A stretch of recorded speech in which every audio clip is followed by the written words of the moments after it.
Hello friends, welcome to my channel Gyan Vigyan by AK. Today we discussed about class 12th physics chapter 2 Gauss theorem, lecture number 9. In previous lecture we discussed about areal vector, solid angle and plane angle. Today's topic is electric flux. In one line we can say about the electric flux the number of lines passing through some surfaces. Number of lines passing through some surfaces. As we assume that is a surface. Number of lines passing through this surface. Number of lines passing through this surface. We can say that is flux. We can say that is flux.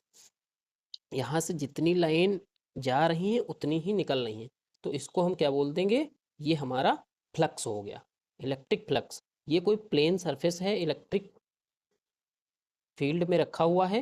Plane surface ये हमारा किसी electric field में रखा हुआ है, तो हम इसको क्या बोल देंगे कि इससे जितनी नंबर ऑफ लाइंस पास होंगी उसको हम इलेक्ट्रिक फ्लक्स बोल देंगे।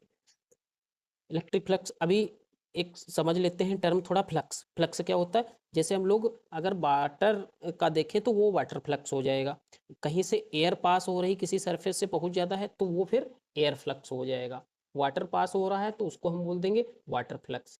इसी तरीके से इलेक्ट्रिक फ्लक्स किसको हम कहेंगे, number of lines, electric lines किसी सरफेस से कितनी फास्ट हो रही हैं तो उसको हम क्या बोल देंगे, इलेक्ट्रिक फ्लक्स बोल देंगे।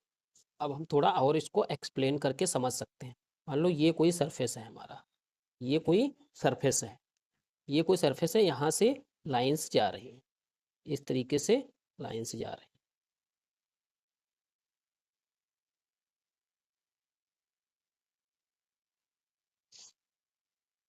ये इधर से बाहर निकल रही है लाइंस। तो जितनी लाइंस इससे होकर के पास हो रही हैं, जितनी लाइंस इससे होकर के पास हो रही हैं उसी को हम क्या बोलेंगे, इलेक्ट्रिक फ्लक्स बोलेंगे। ये हमारा कोई सरफेस है, यहाँ पे कोई जो है हमारा सरफेस है, इससे होकर के जो है जितनी लाइंस पास होंगी उसको हम क्या बोलेंगे, इलेक्ट्रिक फील्ड। ये कौन सी लाइन होती हैं, इलेक्ट्रिक फोर्स लाइंस। इन लाइंस को क्या बोलते हैं, इलेक्ट्रिक फोर्स लाइंस। ये लाइंस कब पास होंगी, जब हम इस सरफेस को कहाँ रखेंगे, इलेक्ट्रिक फील्ड में। इलेक्ट्रिक फील्ड में जब इस सरफेस को हम प्लेस करेंगे तब यहाँ से जितनी इलेक्ट्रिक फोर्स लाइंस पास होंगी उन्हीं को हम क्या बोल देंगे, इलेक्ट्रिक फ्लक्स। अब मान लो कोई, दोबारा एक एग्जांपल और देख लेते हैं फ्लक्स का। जैसे ये कोई पाइप है, ये कोई हमारा जो है पाइप है, इससे हम इधर से वाटर जो है पास करवा रहे हैं, तो इससे होकर जो ये वाटर पास हो रहा है, ये क्या है, वाटर है। तो ये क्या बना रहा है, एक तरीके का ये फ्लक्स बना रहा है, एक तरीके का फ्लक्स बना रहा है। या कोई विंडो है, या कोई विंडो है, इससे होकर के जितनी एयर ये पास हो रही है, ये एयर पास हो रही है, जितनी एयर पास हो रही है तो वो क्या हो जाएगा, हमारा एयर फ्लक्स हो जाएगा। इसी तरीके से कोई सरफेस जो इलेक्ट्रिक फील्ड में रखा हुआ है उससे जितनी इलेक्ट्रिक फोर्स लाइनें पास होंगी, इलेक्ट्रिक फोर्स लाइनें पास होंगी तो हम उसको क्या कह सकते हैं, इलेक्ट्रिक फील्ड लाइन। अब इलेक्ट्रिक फ्लक्स को डिनोट कैसे करते हैं, इलेक्ट्रिक फ्लक्स को फाई ई से डिनोट करते हैं। इलेक्ट्रिक फ्लक्स को फाई ई से डिनोट करते हैं। ये डिपेंड किस पे करता है, एक तो ये देखिए आप लोग, ये एरिया पे डिपेंड करेगा। जितना ज़्यादा एरिया होगा उतनी ही फील्ड लाइंस पास होंगी। अब ये छोटा सा एरिया है तो यहाँ से कम लाइंस, ये बड़ा एरिया है तो यहाँ से ज़्यादा इलेक्ट्रिक फोर्स लाइंस पास हो रही हैं। तो ये सबसे पहले किस पे डिपेंड कर देगा, फाई ई किस पे डिपेंड करेगा, एरिया पे डिपेंड करेगा। और किस पे डिपेंड करेगा, इलेक्ट्रिक फील्ड पे डिपेंड करेगा। इलेक्ट्रिक जितनी ज़्यादा इलेक्ट्रिक फील्ड होगी उतना ही ये जो है इलेक्ट्रिक फोर्स लाइन से ज़्यादा पास होंगी। तो फाई ई की डिपेंडेंसी किस किस पे है, phi E depends to the electric field. तो ये इलेक्ट्रिक फील्ड पे डिपेंड करेगा और जो है इलेक्ट्रिक फोर्स इस पे एरिया पे डिपेंड करेगा। तो electric lines, electric field lines या electric force force lines can be defined area of the surface, area of the plane and electric field applied on the surface. So we can write the definition of electric field. The electric flux is a measurement measure of the number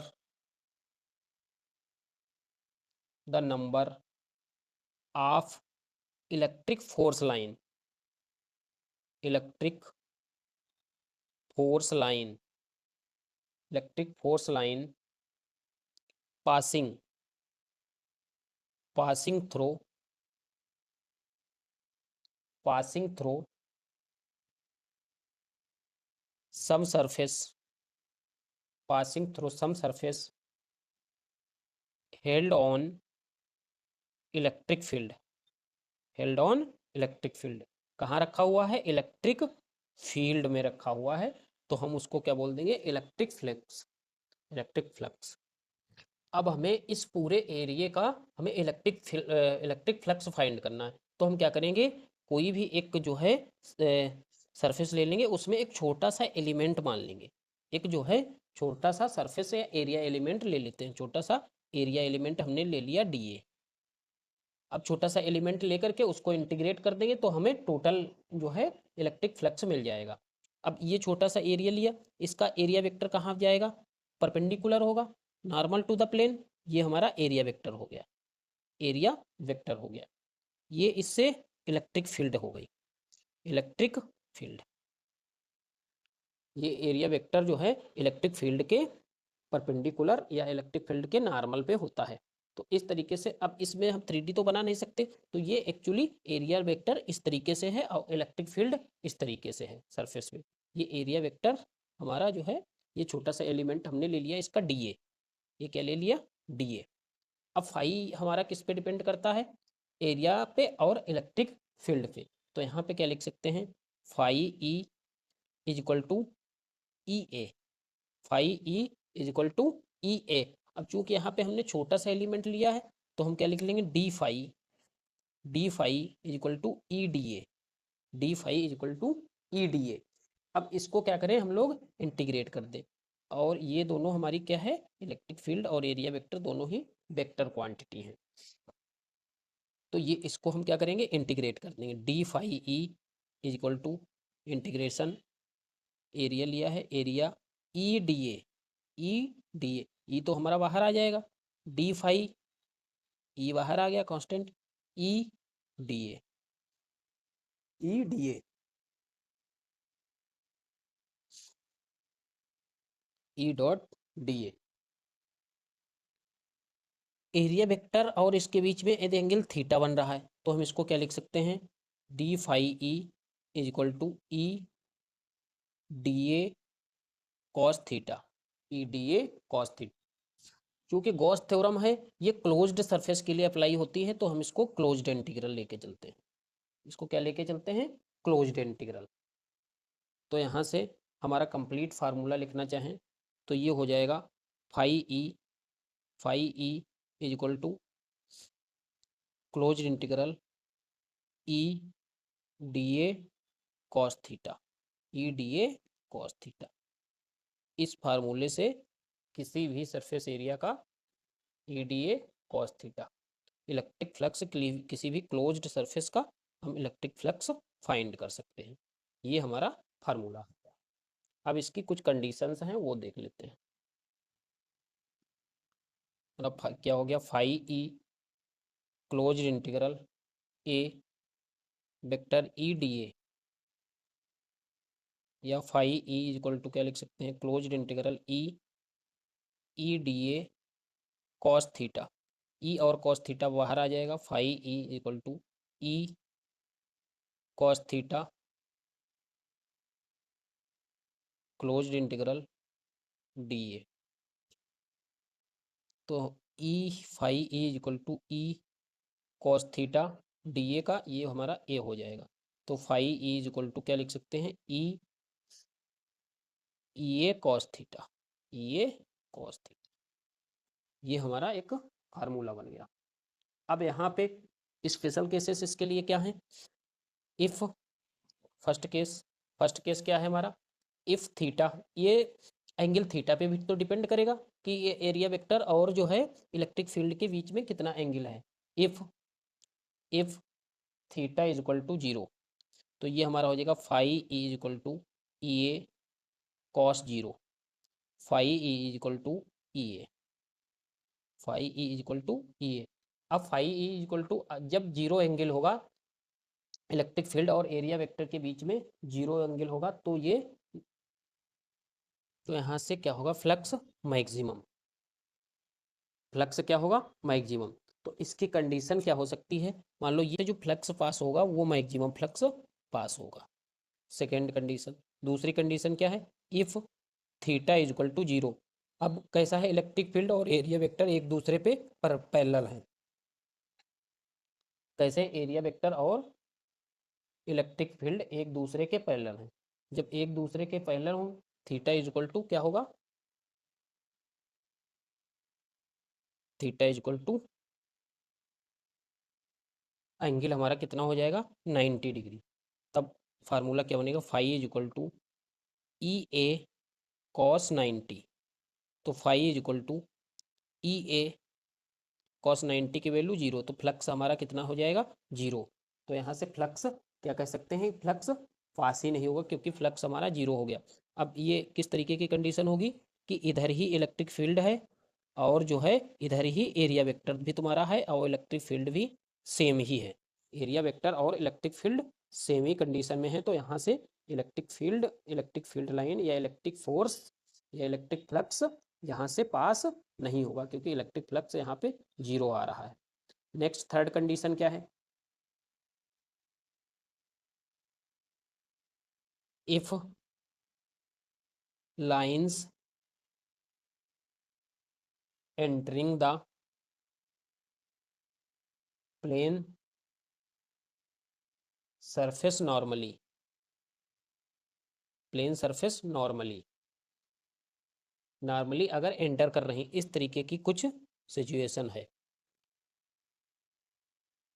plane to the जो है इस तरीके की कुछ situation है, यहाँ से इस तरीके से ये एंटर कर रही हैं लाइंस और इधर से निकल रही हैं।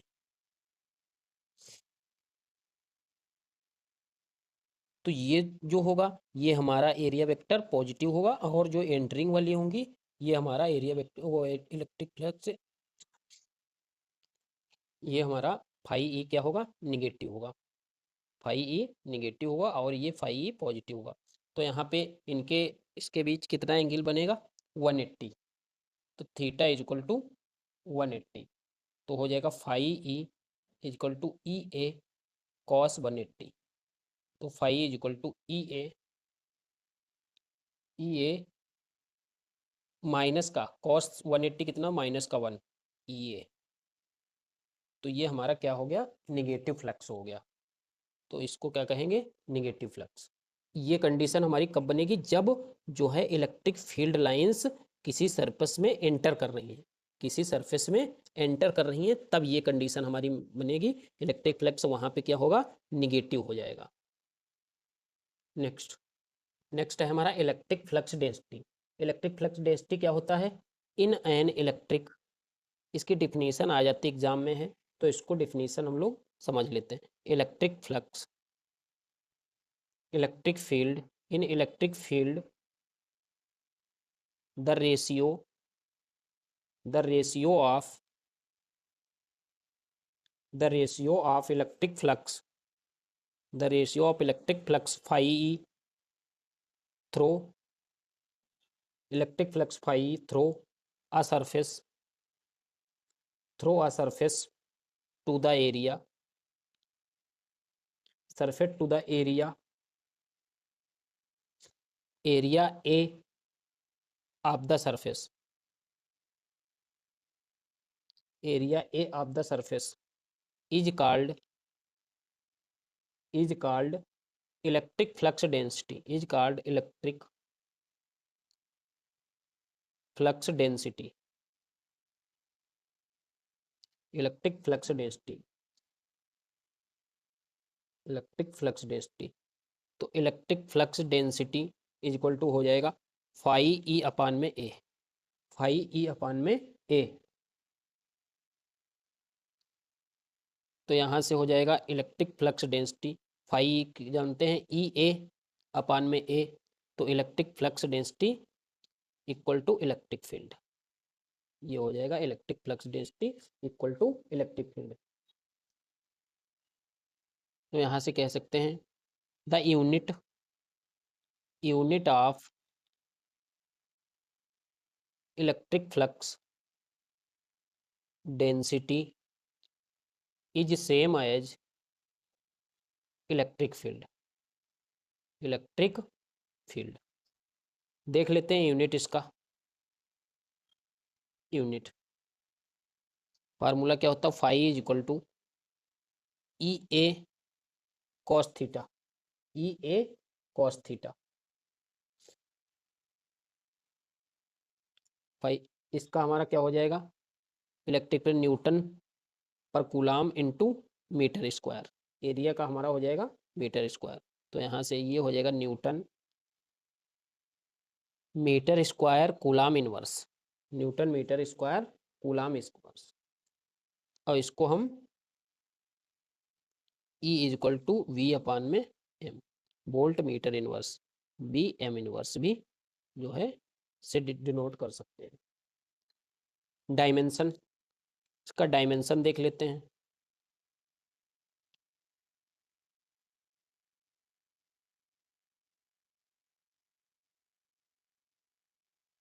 डायमेंशन हमारा क्या हो जाएगा, तो यहाँ से कह सकते हैं dimension of E multiplied dimension of A। तो E का तो हमारा हो जाएगा mL/-2 अपान में कूलाम का 80 मल्टीप्लाइड एरिया का L स्क्वायर। तो यहाँ से हमारा डायमेंशन आ जाएगा mL³ T⁻³ A इनवर्स। ये हमारा डायमेंशन आ गया इलेक्ट्रिक फ्लक्स का। इलेक्ट्रिक फ्लक्स का डायमेंशन। तो इस तरीके से हमने इलेक्ट्रिक फ्लक्स का टॉपिक कंप्लीट कर लिया। अब नेक्स्ट हम लोग देखते हैं गॉस थ्योरम। गॉस थ्योरम हमको क्या बताती है कि कोई भी किसी भी इलेक्ट्रिक फ्लक्स, किसी भी सरफेस पे इलेक्ट्रिक फ्लक्स और उसके अंदर इंक्लोज चार्ज में रिलेशन। तो इसका हम लोग स्टेटमेंट पहले देख लेते हैं, लिख लेते हैं। स्टेटमेंट क्या होता है, the electric flux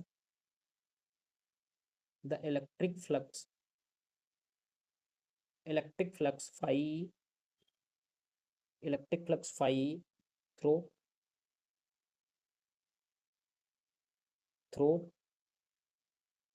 any closed surface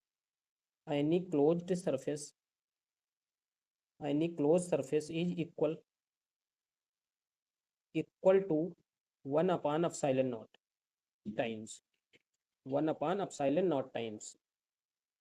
the net charge q enclosed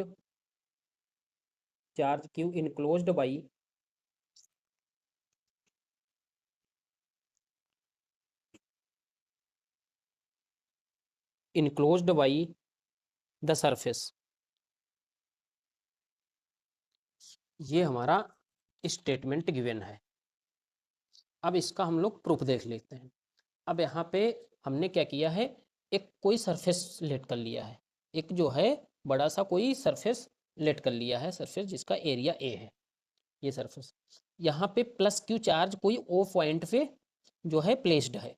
यहाँ से आर डिस्टेंस पर कोई पॉइंट पी है, वहाँ पे हमें इलेक्ट्रिक फील्ड फाइंड करना है, ये इलेक्ट्रिक फ्लक्स फाइंड करना है।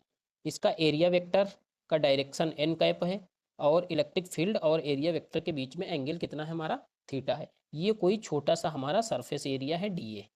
ये क्या है हमारा सरफेस एरिया डी ए, ये छोटा सा। और सरफेस एरिया की वजह से जो यहाँ पे पॉइंट ओ पे जो एंगल बनेगा, सरफेस एरिया की वजह से पॉइंट ओ पे जो एंगल बनेगा उसको हम क्या बोल देंगे, सॉलिड एंगल बोल देंगे।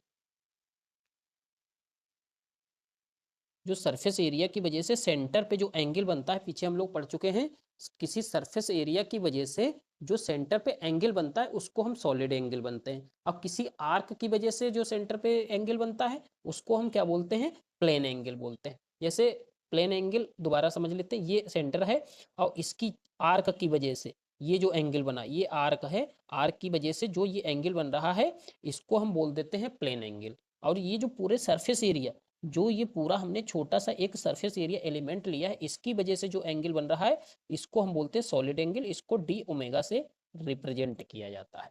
अब आगे देखते हैं। अब यहाँ पे जो जो अभी बात हमने कही है वही यहाँ पे लेट करके लिख लेते हैं।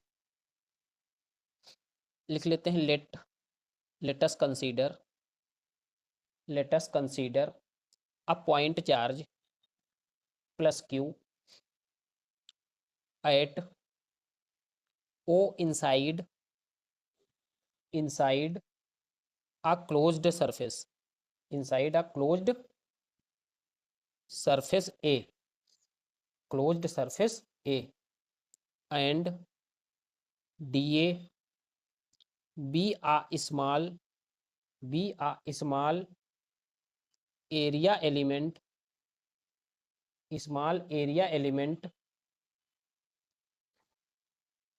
represented by dA vector ओ से पी तक की, ये पॉइंट पी है, ओ से पी तक की डिस्टेंस कितनी है हमारी R, O P is equal to R. तो लिखेंगे द टोटल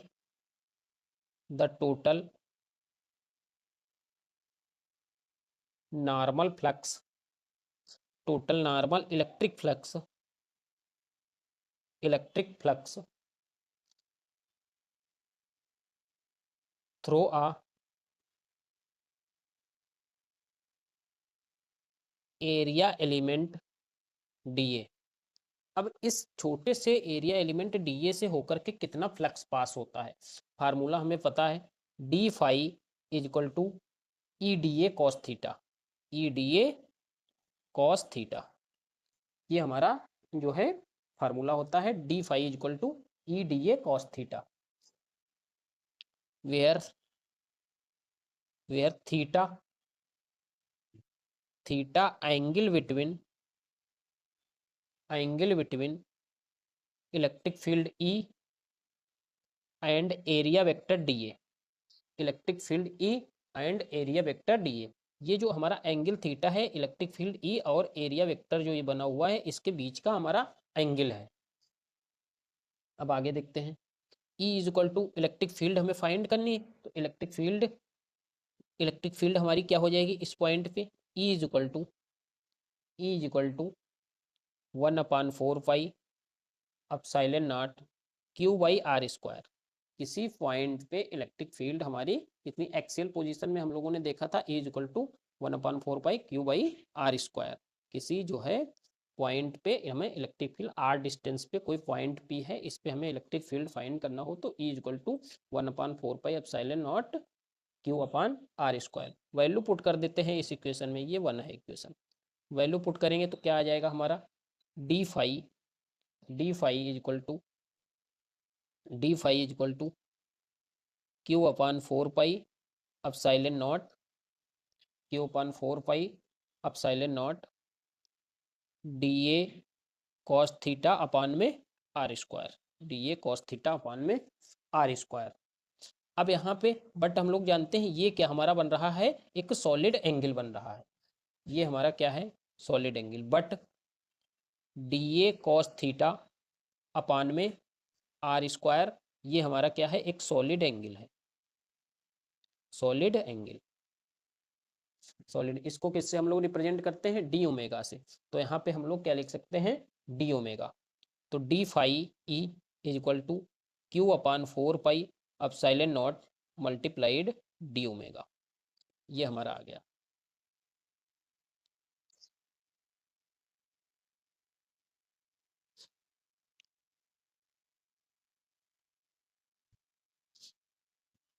अब यहाँ पे क्या हो जाएगा, D phi is equal to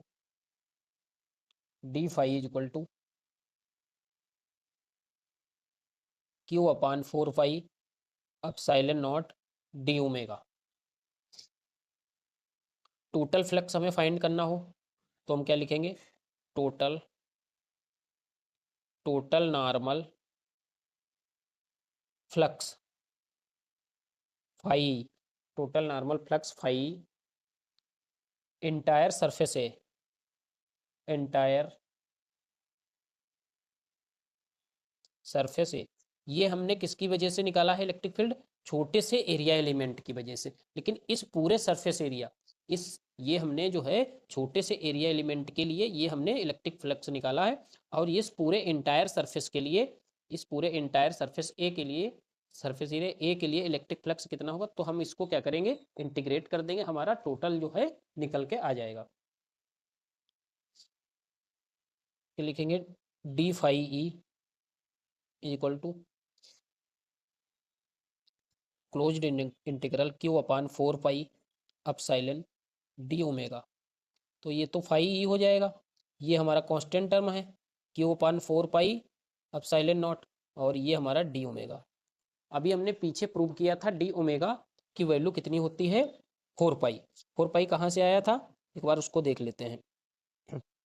omega is equal to क्या होता है? ए अपान आर स्क्वायर। तो ए की वैल्यू कितनी थी? 4 पाई आर स्क्वायर, अपान में आर स्क्वायर, आर से आर कट गया, ओमेगा की वैल्यू कितनी आ गई? 4 पाई। तो डी ओमेगा की वैल्यू कितनी आ जाएगी? 4 पाई। तो phi is equal to Q upon 4 pi epsilon not into 4 pi, 4 pi से 4 पाई कट गया, तो phi E is equal to Q upon में अपसाइलन नॉट। ये हमारा आ गया गॉस थ्योरम का, जो हमें प्रूव करना था कि किसी सरफेस एरिया, किसी इनक्लोज्ड सरफेस एरिया में किसी पॉइंट चार्ज क्यू कितना होता है? क्यू अपान वो इलेक्ट्रिक फ्लक्स कितना होता है? Q upon epsilon naught times होता है। लिख सकते हैं that is what we had prove, that is what we have prove. किसी सरफेस में अगर बहुत सारे चार्ज रखे हुए हैं, if many charges placed in surface, if many charges, if many charges placed in surface area किसी पॉइंट्स पे, तो इसका हमारा हो जाएगा phi E is equal to 1/epsilon0 sigma Q. सारे चार्जेस का हम क्या कर देंगे? सम कर देंगे, तो हमें टोटल फ्लक्स फाइंड हो जाएगा। अब एक दो कंडीशंस और गिवन है, उनको हम लोग देख लेते हैं। कंडीशन क्या है? If the charge Q be outside outside outside the closed surface, तब इसका फार्मूला क्या होगा हमारा? Outside to the closed surface,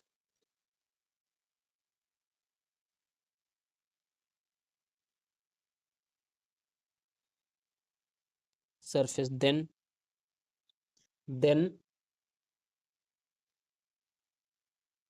the total flux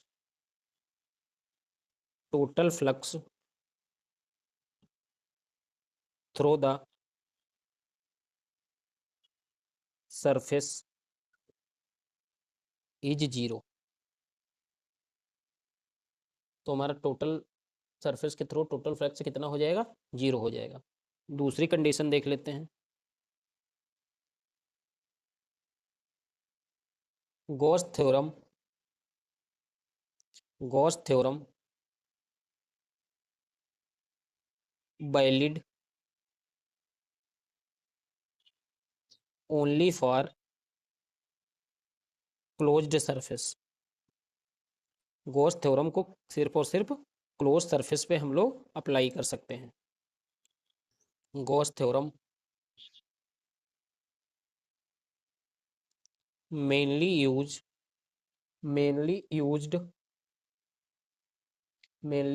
for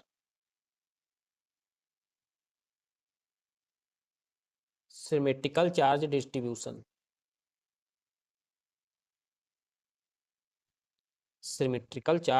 distribution, next point हमारा है Gauss theorem and Coulomb's law are complementary each other, complementary to each other, complementary to each other. Thanks for watching this video. Please subscribe